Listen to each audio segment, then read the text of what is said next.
Makinig ng maigi at kumilos.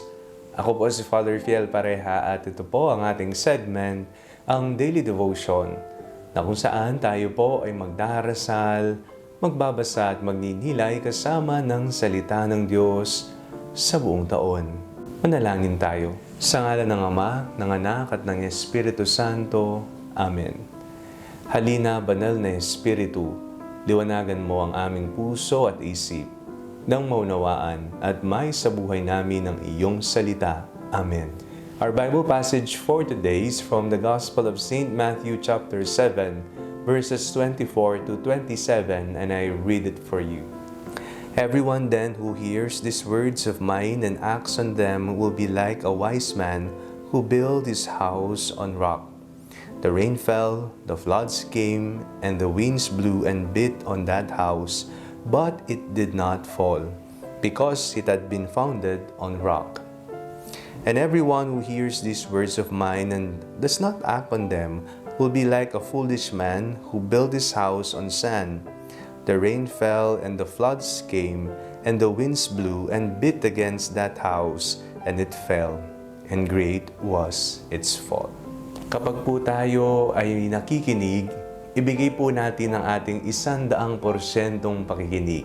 Ang ating mga tenga ay ipinagkaloob ng Panginoon kasama sa ating katawan upang ito ay magamit sa husto. May mga pagkakataon sa ating buhay na tila ba tayo ay nagbibingi-bingihan. Kahit naman nakikinig tayo o napakikinggan natin ng maayos, minsan iba ang ating sinasabi, iba ang ating konotasyon at interpretasyon sa pinakikinggan. Kaya naman, iba ang ating nagiging aksyon. Sa ating pong binasang ebanghelyo sa araw na ito, nabanggit po ng ating Panginoong Jesucristo, everyone then who hears these words of mine and acts on them will be like a wise man who built his house on the rock. Ang sino man ang nakikinig sa akin ng maigi at sila ay kumikilos batay sa kanilang napakinggan mula sa bibig ng Diyos, ay para bang mga wais, mga sigurado talaga na tao na kung saan kapag sila ay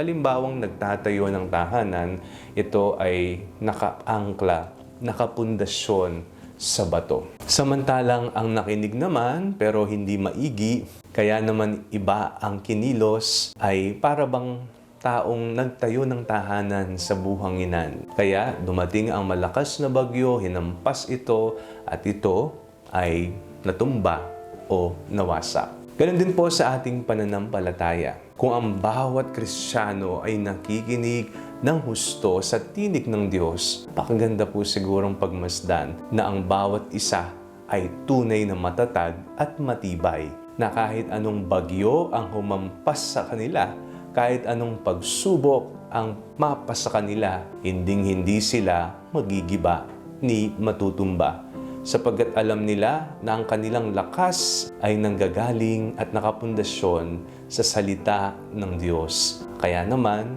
isinasabuhay nila ito, nakikinig ng maigi, kumikilos. Manalangin tayo. Panginoong Jesucristo, salita ng Ama na nagkatawang tao sa amin, ngayong aming ipinaghahanda ang aming mga sarili at ang bawat komunidad sa paggunita sa iyong dakilang kapistahan ng kapanganakan. Nawa, ang iyong salita ang aming maging gabay. Amen. Sa ngalan ng Ama, ng Anak at ng Espiritu Santo. Amen. Huwag po ninyong kalimutang i-like ang video ito. Mag-comment po kayo and share it with your family and friends. Ang Panalangin Bago Matulog ay may sariling Facebook page na po. Huwag niyo pong kakalimutang mag-like at mag-follow dito, and do not forget to subscribe to our YouTube channel. I-click nyo lamang po ang link na nasa description ng video ito, o kaya naman po just search Father Fiel Pareha. God bless you po.